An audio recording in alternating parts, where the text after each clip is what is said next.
Buenas noches, hermanos, bienvenidos.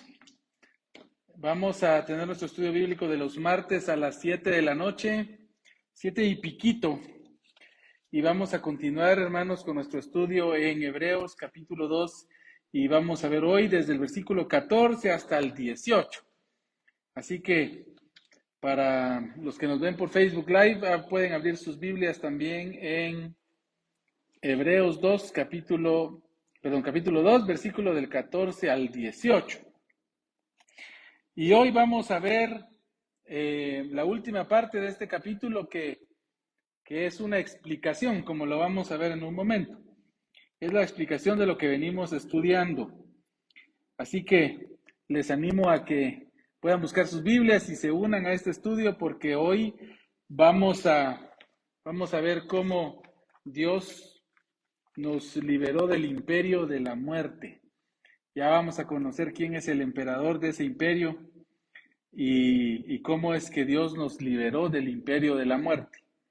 Así que abran sus Biblias y también vamos a poner en las manos de Dios este estudio para que Él nos dirija y ojalá quede en nuestros corazones de una manera en la que podamos nosotros tenerlo presente y verdaderamente amar cada vez más a nuestro Señor por todo lo que Él es para nosotros y también podamos obedecerle. Así que gracias a los que ya se están sintonizando y los que están acá presentes, también vamos a tener unas palabras de oración. Oremos. Nuestro Padre Celestial, gracias te damos porque nos das el privilegio de estar acá reunidos un grupo de tus hijos. Gracias, Señor, porque tu palabra es viva y es eficaz y penetra hasta lo más profundo de nosotros, Señor, y te ruego de que no se quede como un mero conocimiento, sino que podamos vivir más agradecidos, cada día entendiendo más lo que tú eres para nosotros y que podamos, Señor, servirte con toda nuestra vida, con todo nuestro ser, porque solo tú mereces, Señor, y solo tú eres digno de que nosotros te honremos y te sirvamos. Te pido por este grupo y por los que vienen en camino y los que no pudieron venir también. Señor, también estamos pidiéndote por la familia de nuestra hermana Jennifer, que está descansando ya. Algunos hermanos de Canadá nos sintonizan y posiblemente le conocieron, pero estamos tristes por la partida de Jennifer. Te ruego, Señor, de que tú consueles a Gord, su esposo, a su hijo y a la familia de la iglesia Vado, la iglesia luterana Vado en Alberta. Señor, por favor, bendice a Lynn, a Erin y a toda la familia pastoral allá también, al pastor en funciones y que puedan tener consuelo de la partida de nuestra querida hermana, que es doloroso, pero sabemos que está también contigo ya descansando. También te pedimos por la situación política en Israel, que está demasiado alterada, que tú permitas, Señor, paz y que puedas traer a muchos más israelitas a conocimiento de tu palabra, Padre. Es un pueblo amado por ti, así que también es amado por nosotros. En nombre de Jesús oramos. Amén. Muy bien. Gracias a los que ya están sintonizando y por favor sus Biblias, Hebreos capítulo 2 y versículo 14. Y el versículo 14 dice así: así que por cuanto los hijos participaron de carne y sangre, él también participó de lo mismo, para destruir por medio de la muerte al que tenía el imperio de la muerte, esto es, al diablo. Y como ustedes recordarán, hermanos, veníamos estudiando, hermanos, del versículo 10 al 13, que el autor de nuestra salvación se identifica en el Señor Jesús y Él se identifica con los salvados. Jesús el Salvador y se identifica con los salvados. Venimos entendiendo de que Él nos llama hermanos y se identifica plenamente con nosotros, pero en los versículos del 14 en adelante vamos a ver el cómo se lleva a cabo tal identificación. cómo se lleva a cabo. Y así empieza el versículo 14, dice, así que, de tal manera, esta es la forma, esta es el cómo, podríamos decir. Así que por cuanto los hijos participaron de carne y de sangre, él también participó de lo mismo. Hermanos, dice acá, los hijos. Y recuérdense que aquí hijos no se refiere a hijos de Dios. ¿Se recuerdan que venimos hablando de este Padre en el cual tenemos todos en común, que es Adán? Adán. Por causa de Adán, todos los que descendemos de Adán, hermanos, participamos de sangre y de carne, como dice el original. Aquí dice carne y sangre, el original dice sangre y carne. Y hermanos, también teníamos nosotros razones para pensar de que a este Padre que nosotros los creyentes tenemos en común y que es humano también, pero creyente, lo identificamos como Abraham. Y hoy vamos a ver, hermanos, un punto más para pensar de que estos hijos acá son del padre Abraham, no tanto de Adán. Dice, los hijos, dice, por cuanto los hijos participaron de carne y de sangre, todos los que descendemos de Abraham y también de Adán, por supuesto. Él, ¿quién, hermanos? El Verbo eterno, el Señor Jesucristo, también participó de lo mismo, o sea, participó de sangre y carne. Podríamos decir en otras palabras de que participamos tanto nosotros que somos los hijos como el Señor que es el Salvador, de una naturaleza humana que es débil. Es una naturaleza que en esencia es débil, es humana.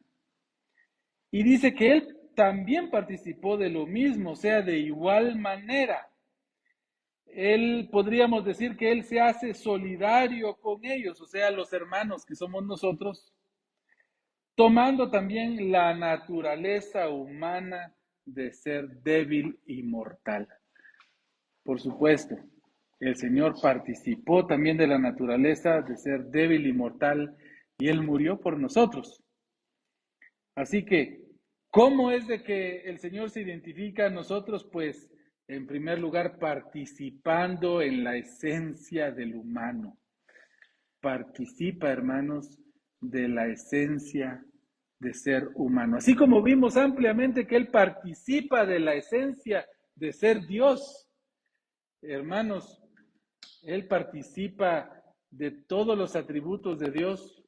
También podemos entender en esos versículos que Él participa de la esencia humana. Cuando nosotros pensamos en Jesús y lo pensamos en nuestra mente como un hombre, hermanos, lo es también de sangre y carne, que si lo cortamos, Él sangra, porque es también partícipe de una humanidad, de una identidad humana que es débil y mortal. Y dice, hermanos, de que Él participó de lo mismo. ¿Y para qué, hermanos? También aquí nos explica más detalles al respecto. ¿Para qué, hermanos, es de que el Señor se identifica con nosotros y participa de la esencia que nosotros tenemos de ser humanos? Participa, hermanos, para destruir por medio de la muerte al que tenía el imperio de la muerte, esto es, al diablo. Para destruir por medio de la muerte, podríamos decir, al diablo. Y hermanos, aquí hay algunos detalles que es importante que notemos. Dice que para destruir por medio de la muerte. Por eso debemos entender que Él participó de tal manera en la esencia humana que pudo morir. Y su muerte no fue en vano porque tenía un propósito especial que era destruir al que tiene el imperio de la muerte. Y dice que fue por medio de la muerte, podríamos decir, o mediante su muerte. Nosotros podemos entender ahora que Él hizo un sacrificio expiatorio, que hizo un sacrificio en sustitución. El Señor Jesús, hermanos, nos sustituyó, muriendo en lugar de nosotros para Él de esa manera destruir al que tenía el imperio de la muerte. Dice que destruyó. ¿Cómo destruyó? La palabra destruyó es una palabra griega. A ver si la puedo repetir. Es la palabra katarwen, algo así. Pero la palabra griega, hermanos, significa destruir, pero también significa anular legalmente. Anular legalmente. Como cuando hay una sentencia que da una condena. Pero en eso aparece alguien que dice, yo tengo acá este documento con el cual hago nulo el otro documento en el cual se condena a mis hermanos, porque son creyentes en mí. Entonces Él, así es como destruye, con su muerte, hermanos, destruye ese documento que va en contra de sus hermanos, nosotros los creyentes. De tal manera, hermanos, que el Señor con este documento anula legalmente y podemos decir destruye, hermanos, al que tenía el imperio de la muerte. Al que tenía el imperio de la muerte. El que detentaba el dominio de la muerte. Aquí la palabra tenía el imperio o detentaba el dominio es una palabra griega que podríamos traducirla como el que retiene abusivamente lo que no le pertenece. Ese es el diablo, hermanos. Satanás o diablo, como le llama acá el escritor, dice que él retenía abusivamente el dominio de la muerte. ¿Y por qué abusivamente, hermanos? Porque él lo arrebató engañando a nuestros antepasados, Adán y Eva. Engañándolos, poniendo tropiezo, los engaña y los hace que mueran espiritualmente. De tal manera que en ese momento él se vuelve el emperador de la muerte. Un territorio, hermanos, la muerte, la cual él domina por la fuerza. Es un dominio en el cual él arrebató y ostenta de una manera abusiva. Y uno dice, bueno, Adán y Eva tenían su responsabilidad. Por supuesto que sí. Adán y Eva debieron confiar en lo que el Señor dice, debieron obedecerle, debieron, hermanos, permanecer firmes. Y aunque Satanás hubiese querido tomar por la fuerza ese imperio, no lo hubiera hecho. Sin embargo, no deja de tener él la principal responsabilidad, porque él fue el que inició el plan de dominar la creación de Dios. Recuérdense que desde su creación, el diablo todavía en forma de Lucifer codició, hermanos, el ser igual a Dios. Él quiso ser igual a Dios. Y por eso, hermanos, es de que ostenta el título de emperador de la muerte. Pero, hermanos, aunque él es un gran emperador y domine a la muerte, precisamente con la muerte, Señor nuestro, que bondadosamente en su infinita bondad decide participar de nuestra naturaleza, teniendo la fragilidad de una persona humana que puede morir, que sufre, que tiene penas, y el Señor ofrece esa vida muriendo para darnos la vida a nosotros. Y es que, hermanos, él tenía un imperio que es un imperio muy, muy doloroso. Dice el 15, y librar a todos los que por el temor de la muerte estaban durante toda la vida sujetos a servidumbre. Sujetos a servidumbre. ¿Cómo así? ¿Cómo es eso de que por el temor los que todavía no eran salvos vivían sujetos al temor, a servidumbre? Sujetos a servidumbre por temor a la muerte. Veamos un pasaje, veamos en Juan 6:40.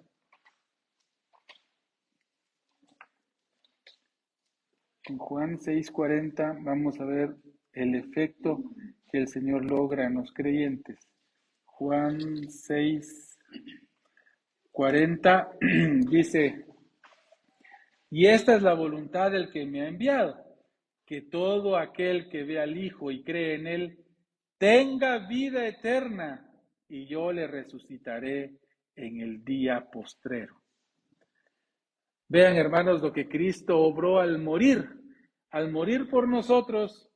Y aquí dice Juan explicando cómo es este proceso, que por supuesto también Hebreos lo va a explicar, pero acá está con más detalle y dice, y esta es la voluntad del que me ha enviado, que todo aquel que ve al Hijo, este Señor que tiene la bondad de vernos como hermanos y toma la apariencia humana y la sustancia de ser humano, y dice que el que vea al Hijo y cree en Él, tenga vida eterna.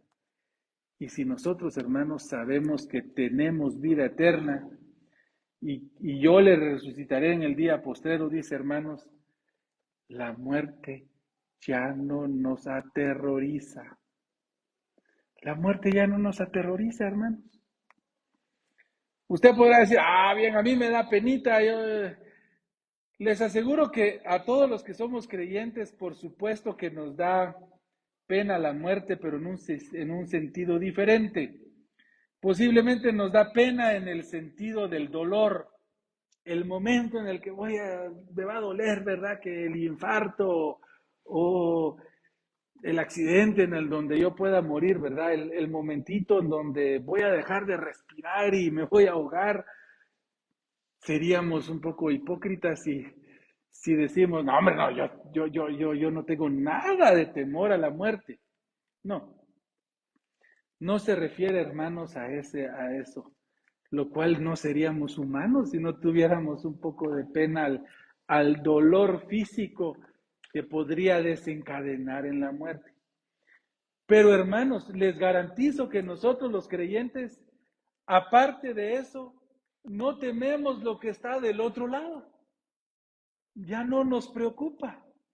Estamos seguros. Estamos tranquilos de que, así como dijo el Señor y también lo dijo Felipe, hermano pastor, nos estuvo recordando esos pasajes, ¿verdad? Señor, en tus manos entrego mi espíritu. Si no alcanzamos a decirlo cuando estamos muriendo o a punto de morir, creo que con gusto vamos a decir, me voy. Ya no tememos a la muerte porque la muerte ya no tiene dominio sobre nosotros. ¿Y por qué, hermanos? Es que el miedo continuo también es una esclavitud. Por eso es de que aquí dice que estaban durante toda la vida sujetos a servidumbre por miedo, temor a la muerte. Veamos unos ejemplos. Veamos en Romanos 8:15. Romanos 8:15 dice así. Pues no habéis recibido el espíritu de esclavitud para estar otra vez en temor, sino que habéis recibido el espíritu de adopción por el cual clamamos, Abba, Padre. Dice, hermanos, de que el estar con temor es esclavitud. Y es que, hermanos, cuando nosotros tenemos temor de algo, efectivamente somos esclavos de eso que nos da temor. Por eso el Señor dice que el perfecto amor echa fuera el temor. Porque, hermanos, nosotros podemos estar seguros que descansamos en el señorío de nuestro Dios, en su soberanía, que va más allá aún de nuestras propias flaquezas, de nuestras propias dudas, de nuestros propios temores.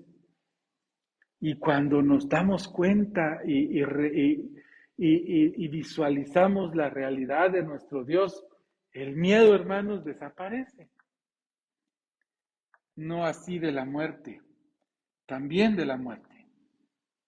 Veamos en 1 Corintios 3:22.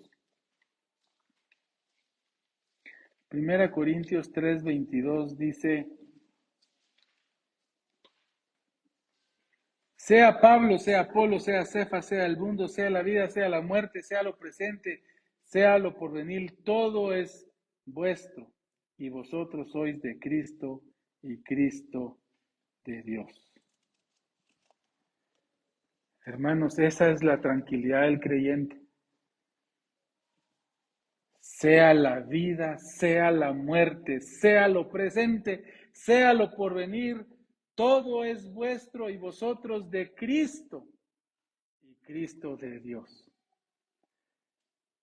Hermanos, si todavía como humanos tenemos todavía temores, temores porque estoy solo, temores porque me siento solo, temores porque no tengo el trabajo que yo pensé que iba a tener, temores porque las circunstancias no se dieron tal y como yo pensaba en algún negocio, en algún proyecto, en los estudios, hermanos. Nosotros somos de Cristo y Cristo es de Dios. No tenga pena. Ojo, no tenga pena. No dije, hermanos, conformémonos, porque la Biblia tampoco enseña eso.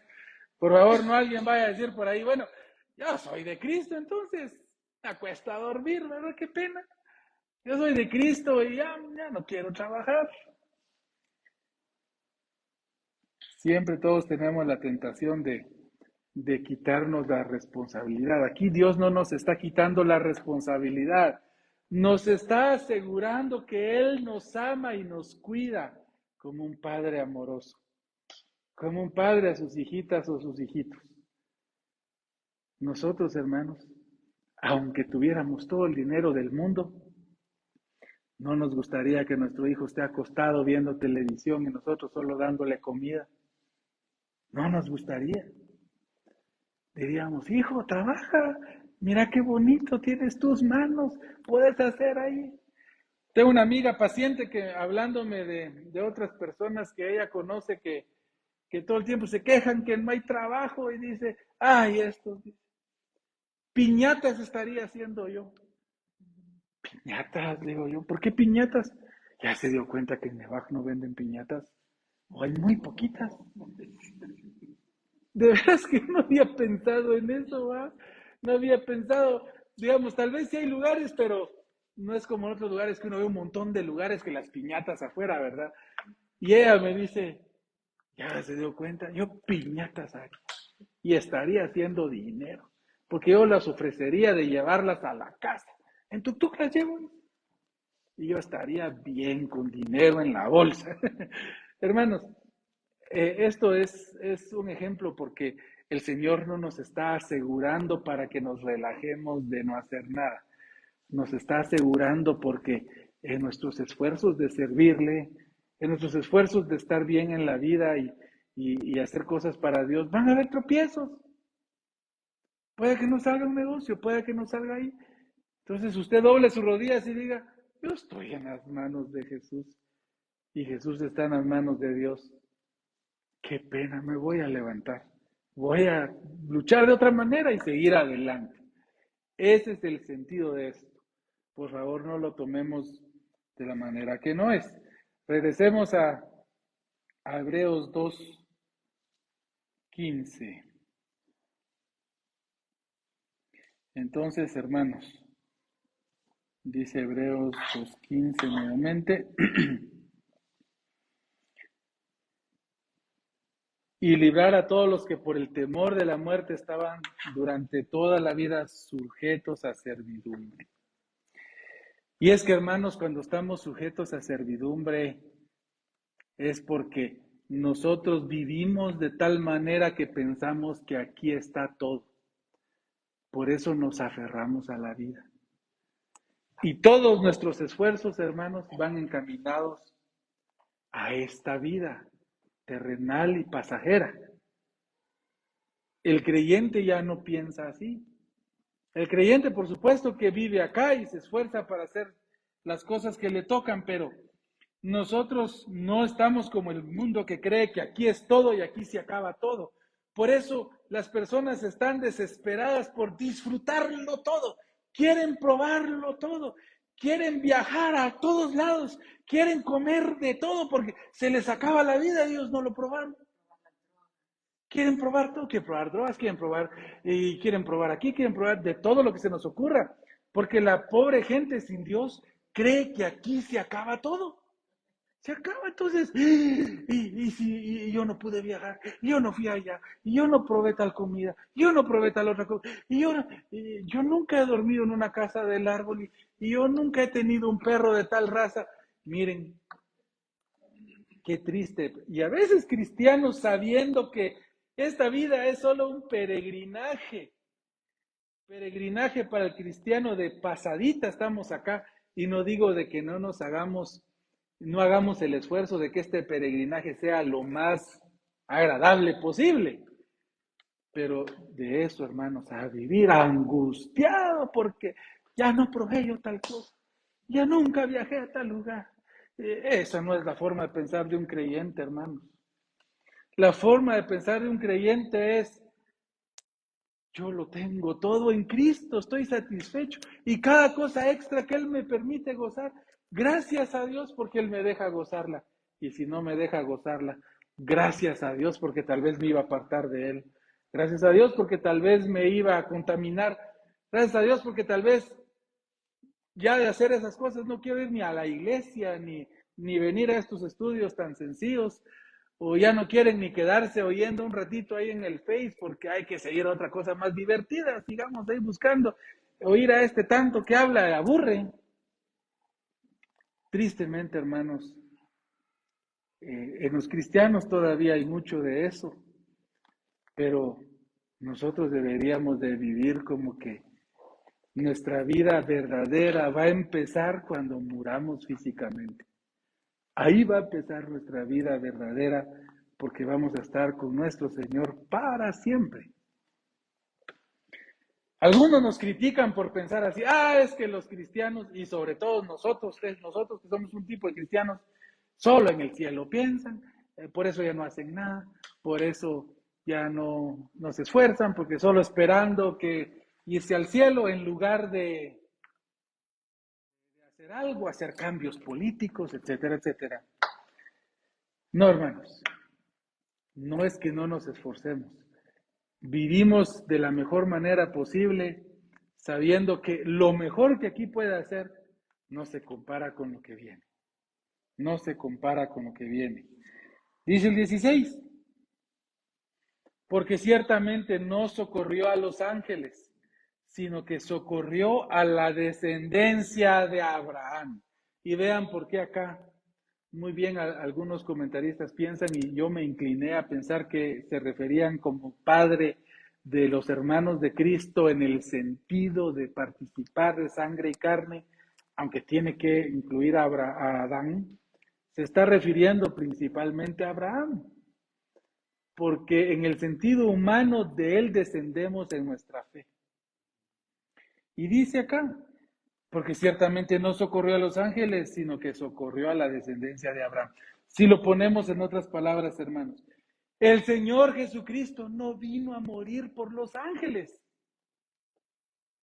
El Señor no tomó forma, hermanos, de ángel para sacrificarse por los ángeles.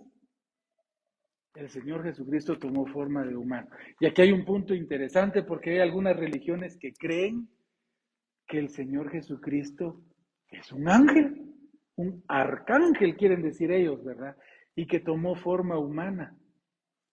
Perdón, ¿Sí? duda, porque ahí podría también descendencia de Abraham solo por los judíos. Sí, algunos pensarían que se refiere solo a los judíos, pero no, sabemos que principalmente desde la cuando el Señor le reveló a Abraham que por la fe de él y a través de él y de un descendiente de él, en ti serán benditas todos los pueblos de la tierra, y ahí está hablándonos de nosotros también, todos los que somos creyentes. Así que no se refiere solo a los judíos, pero tenemos que decirlo, principalmente a los judíos. Por ellos vino el Señor primero, a ellos fueron dadas las promesas y nosotros gozamos de ese conocimiento gracias a que, principalmente que Dios los usó, ¿verdad? Pero humanamente hablando, lo que los judíos, los padres, los patriarcas y los escritores, con excepción de unos dos tal vez, o uno, escritor de la Biblia no era judío. ¿Quién? Lucas. Posiblemente el único que no es judío. Por supuesto que en la Biblia hay un libro que lleva el nombre de un gentil. ¿Quién? Gentil. Una gentil. Ruth, muy bien. Recuérdense, hermanos, de que gentil aquí se refiere a no judío. Pero Ruth no fue la escritora, hermanos, del libro de Ruth. El libro de Ruth fue escrito posiblemente por Samuel, posiblemente por el profeta Samuel. Es la época y el estilo de escribir también. Pero ciertamente no socorrió a los ángeles, hermanos. Y es que el trato de Dios con los ángeles es diferente. Y no vamos a especular al respecto porque no nos revela tanto. Tal vez en primer lugar porque no nos incumbe. ¿Cómo será con los ángeles? Explíquenos. No hay mucho que decir. Hay algunas cosas que vemos. Vemos que hubo un grupo de ángeles que se rebelaron y se apartaron y son enemigos de Dios. ¿Habrá un plan de Dios para salvarlos a ellos de otra manera? La Biblia no lo dice, pero más pareciera que no, porque habla en la Biblia de que hay una prisión eterna para el Satanás y sus seguidores. ¿Cómo es el trato de Dios con los ángeles, hermanos? Ciertamente no entendemos con claridad. Acuérdense que no nos incumbe, sino que socorrió a la descendencia de Abraham. Por lo cual, dice el 17, debía ser en todo semejante a sus hermanos para venir a ser misericordioso y fiel sumo sacerdote en lo que a Dios se refiere para expiar los pecados del pueblo. Así que, hermanos, dice que por lo cual debía ser, dice que es un requisito imprescindible. Era necesario, no se podía de otra manera. Tenemos que entenderlo así. No se podía de otra manera. Uno dice, ¿hay algo imposible para Dios? En la forma en la que Dios lo planeó, no se podía de otra manera. No se podía de otra manera. ¿De qué manera? De esta que dice que debía ser en todo semejante a sus hermanos. O sea, hermanos, Cristo es en todo parecido a usted. Pero yo soy mujer. Sí, hermanas, en el sentido de humano. En el sentido de que, como vamos a ver aquí otras cosas, otros detalles que quiero que vean, somos como Cristo en el sentido humano. Dice aquí, para venir a ser, por lo cual debía ser en todo semejante a sus hermanos. Aquí quiero que se sigan recordando de aquel mi ejemplito tan sencillo y que tal vez ya los aburrió, del dueño de la empresa, que para heredarle la empresa a su hijo, el hijo le pidió al padre ir a identificarse con los trabajadores y estar con cada uno de ellos, sirviendo a la par de cada uno de ellos. Aunque este heredero, hermanos, es dueño de todo y no necesita hacerlo, él quiso hacerlo. Se puso a barrer a la par de los que hacían la limpieza. Se puso a atender a la par de los secretarias y secretarios. Se puso a cobrar a la par de los cajeros. Se puso a sacudir a la par de los conserjes.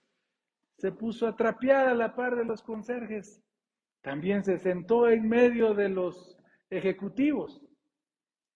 Hermanos, de esa manera, él logró lo siguiente, dice acá, para venir a ser misericordioso y fiel sumo sacerdote en lo que a Dios se refiere para expiar los pecados del pueblo. Primero, la primera razón por la que esto era necesario, hermanos, no es que Dios no pudiera ser misericordioso sin que este proceso pasara, es que nosotros no íbamos a poder darnos cuenta de su misericordia práctica al haberse Él puesto en el mismo plano que nosotros estamos. Así que cuando usted le pide a Dios por alguna necesidad, por alguna pena que usted tiene, por alguna tentación, por alguna flaqueza, no se lo está pidiendo a usted a un Dios que no Él voluntariamente se puso a la par suya y comprende al 100% lo que usted le dice. Lo entiende, lo entiende. Por eso, hermanos, debía ser en todo semejante a sus hermanos, para venir a ser misericordioso. Es que, hermanos, en el ejemplo de nuestra empresa, cuando el conserje viene a él y le dice, cuando él ya es dueño de la empresa, él le dice, Señor, ¿te acuerdas cómo me cansaba con aquella escobita que barríamos? Ya no aguanto con esa escobita. Él barrió a la par de él. Él sabe que esa escobita de verdad cansa. Así que, posiblemente, sin duda, él va a conseguir una aspiradora para que a él le haga más fácil hacer el trabajo, porque lo vivió a la par de él. Eso es, hermanos, lo que Jesús hizo. Eso es lo que el Señor hizo, dice, para ser misericordioso. Primero, antes de seguir adelante, dice, debía ser semejante. Y es que la palabra semejante es que se participa de la misma naturaleza y es alguien que viene a ser par o igual a quien se hace semejante.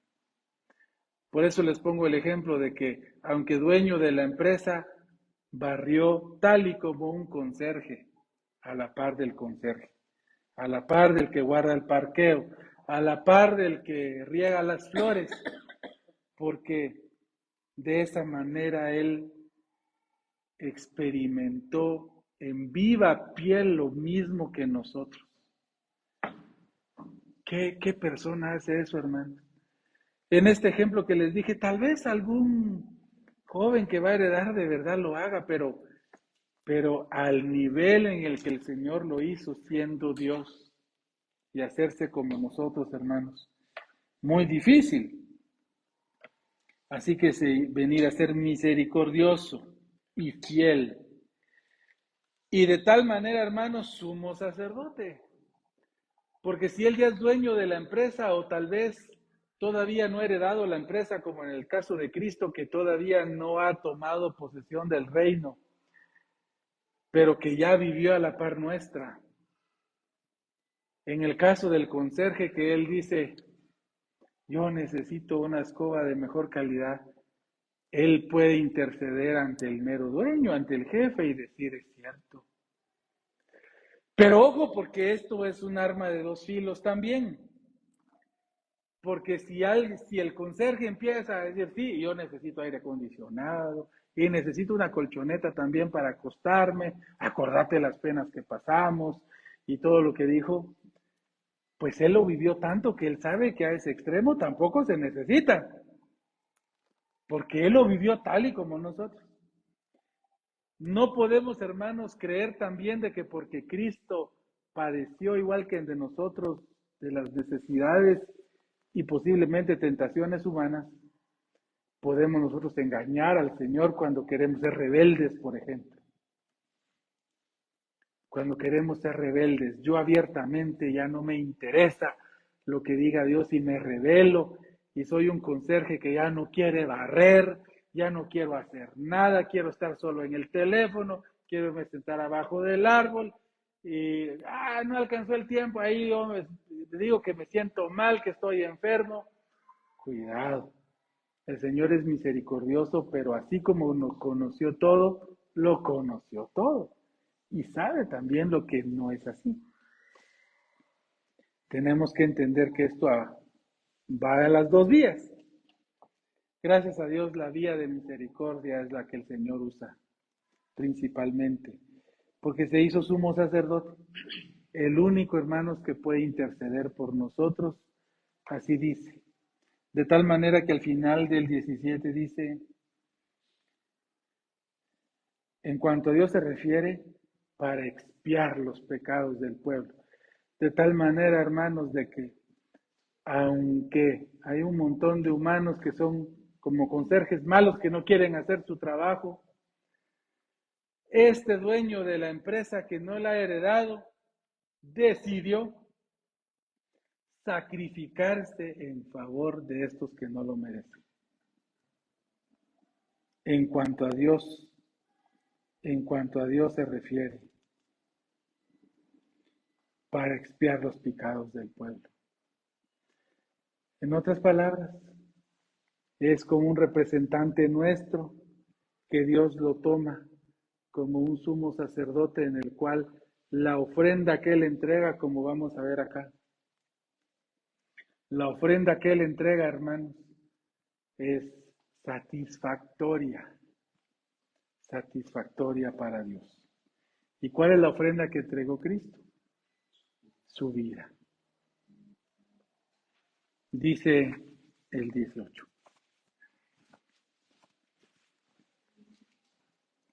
Pues en cuanto él mismo padeció siendo tentado, es poderoso para socorrer a los que son tentados.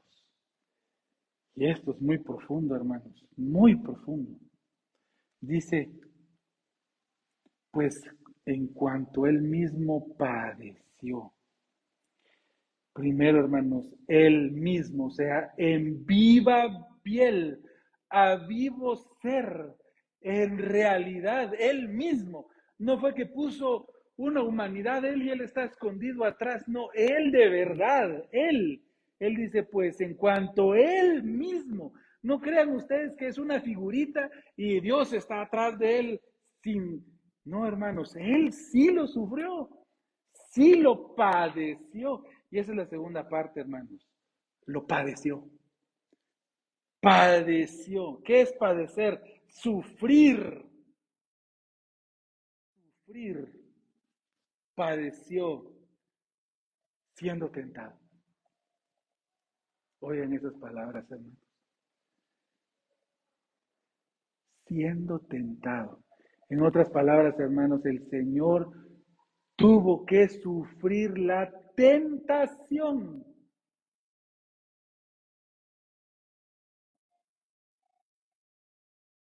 ¿Qué es, hermanos? Padecer el deseo de ser tentado. El creyente, hermanos, al ser tentado, el verdadero creyente al ser tentado, sufre, padece el deseo. ¿Cómo así? Es conflicto. Porque tiene un deseo, pero lo sufre. Desea algo, pero lo sufre. Porque él no desearía desear eso, valga la redundancia. Él desearía no desear la tentación, que cada uno de nosotros es diferente.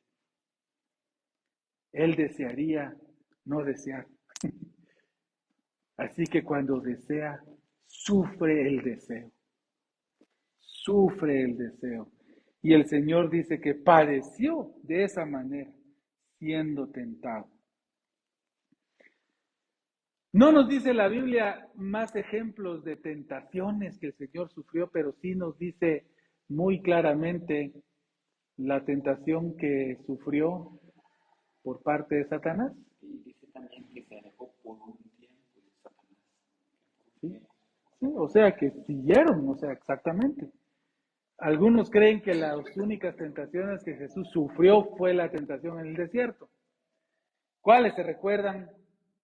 La codicia, cuando Satanás le dice, convierte estas piedras en pan. Hay mucho que hablar, ese sería otro estudio, porque ahí Satanás le está pidiendo, a ver, pues, haz lo de Moisés, danos maná en el desierto, convertí estas piedras en pan. Está incitando a que el Señor codicie satisfacer necesidades humanas de manera equivocada. Porque ustedes saben, hermanos, que Dios diseñó cómo satisfacer nuestras necesidades, ya es a través del trabajo. Y no es de que Dios no tenga misericordia, porque Dios multiplicó pan y peces para alimentar a los tal vez 15,000 que asistieron al Sermón del Monte. Sin embargo, hermanos, eso no quiere decir que el Señor no pueda hacerlo, pero Satanás lo está tentando para que codicie. Y por supuesto eso representa cualquier tipo de cosa que podamos codiciar de manera anómala.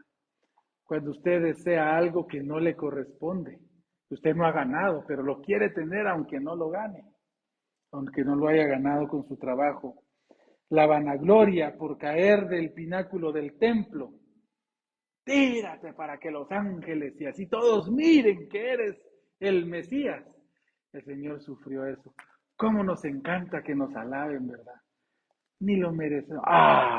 Es que el gran futbolista, ese sí es el mejor. Y yo quiero que hablen de mí. Y yo soy el mejor. Y ya están hablando de mi hermano. No, aquel no soy yo. Soy yo. Soy yo el que logró tal cosa. Soy yo soy. ¿Cuántas veces no caemos en el deseo de tener vanagloria, fama? Que se den cuenta que fue mi mano la que hizo esto. Cuando el creyente debería estar feliz, que Dios lo vea. En primer lugar, y si los demás lo ven, que lo vean para que glorifiquen a Dios, no a mí. O la lujuria. ¿Será que el Señor tuvo lujuria? La lujuria no es una palabra que aplica solo a un deseo desmedido de cosas sexuales. También lo incluye, pero es el deseo desmedido de poseer cosas. Quiero más. Ya tengo, pero quiero más. Ya tengo carro, quiero 2, 3, 4, 5, 6. Quiero más, no me satisfago de nada. Y eso hizo Satanás cuando le dijo, aquí están todos los reinos de la tierra. Te los entrego si me adoras. Eso no es, ser avaro, sí. Sí, puede ser avaro también. Nunca había... Lo malo es que la avaricia incluye una connotación más de algo que ya tenés y no querés soltar. Lujuria es una connotación más de algo que no tenés, pero vas a poseer, que podés poseer. Deseas tener más. Y no es que el Señor no sea el dueño de todo el universo, hermanos, pero en Jesús de Nazaret, la forma en que Él iba a ganar a los creyentes era a través de su muerte, no de imponerse y decir, son míos, y quitárselo a Satanás de esa manera. Tenemos que entender que eso. Sin embargo, aquí está, hermanos, la última parte dice, es poderoso, tiene el poder, pero aquí la palabra es poderoso, es una palabra griega que no solo habla de que tiene el poder como tiene el de la dinamita de explotar, sino es el poder que nosotros le llamamos en reposo, porque puede desencadenarse y quiere desencadenarse en cualquier momento. En otras palabras, Cristo está desbordando de deseo de ayudarnos en ese padecimiento que todos padecemos todavía. Y alguien que diga, no, yo no.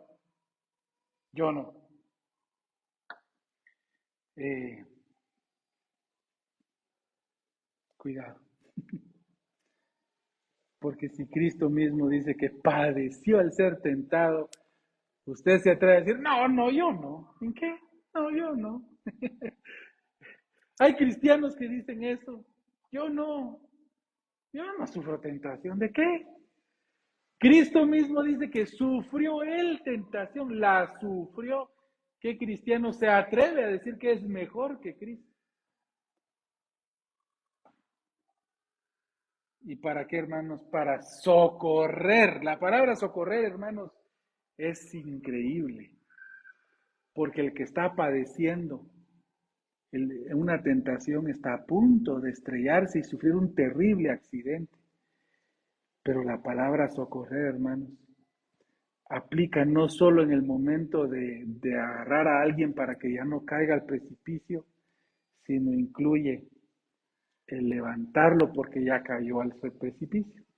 Por eso usa la palabra socorrer, que significa incluso reanimar, traer y proteger o reparar a los que son tentados. Tristemente, esta es la parte que los cristianos hemos olvidado más, que es con lo que más nos pareceríamos a Cristo.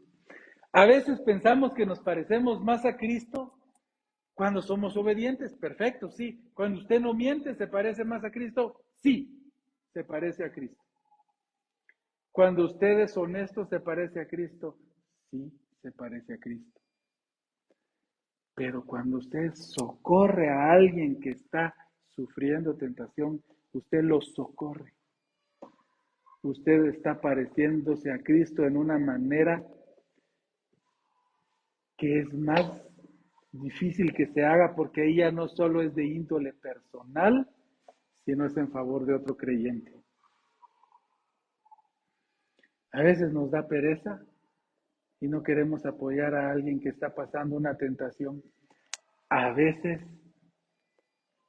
no nos nace ayudar a alguien que está pasando una tentación y decimos, ¡ah! ¡Qué feo ese! Desea licor, ¡ay! Que tome y que haga lo que quiera.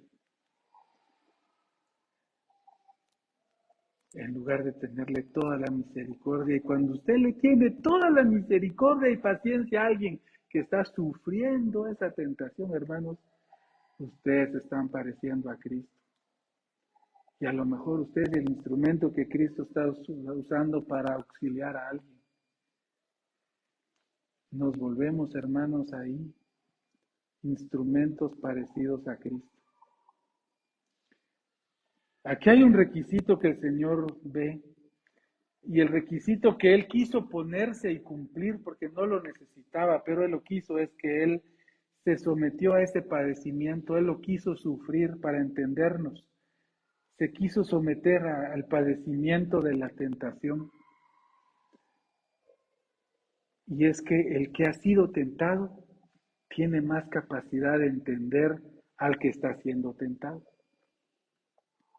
No se me olvida un misionero que vino entre los grupos y me dijo que él tenía un gran corazón por los que tienen el vicio del alcoholismo y que en Estados Unidos ese era su ministerio, apoyar personas que tienen el vicio del alcoholismo, primero con el mensaje del Señor y segundo estando ahí acompañándoles en rehabilitación. Él tiene un centro de rehabilitación